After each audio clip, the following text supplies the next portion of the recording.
Olen Vladimir Kryuchkov, asun Viipurissa. Minun ammatti oli hydrologi, diplomi-insinööri. Nykyinen aikana olen eläkeläinen 15 vuotta. Minä löysin Jumalan valtakuntaa vuonna 1990. No se oli aivan jotain outo asia, se koko seurat, koko uskovaisten porukka.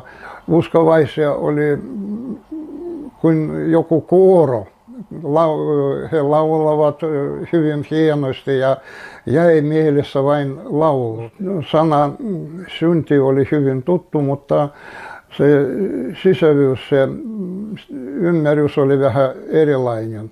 Se oli sellainen ajatus, että jos tekee jotain väärin ihmisten edessä, se pitää korjata ja pyytää anteeksi.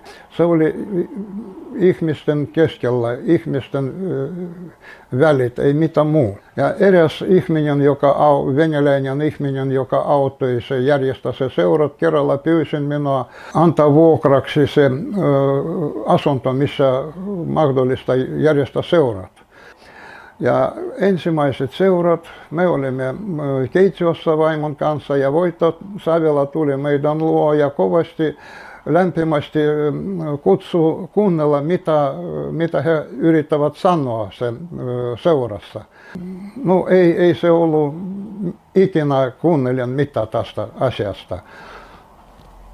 Ja seurat piti ensimmäinen kerta, toinen ja kolmasta seurasta. Minä ymmärrän, että mitä se usko on, mitä anteeksi antamuksen on ja sain parannuksen armo. Koko elämä muuttui parannuksen jälkeen. Se, joka aikaisemmin oli rakas ja tärkeä ja tarpeellinen, se tulee tyhjäksi ja tarpeettomana uskovaiselle ihmiselle. Se arvot, joka oli kallis ja rakas epäuskoiselle ihmiselle. Se heti tuli pois alkoholi, heti tuli pois sellaisia asioita, joka sopimaton uskovaiselle ja elämä aloittaa aivan uusi.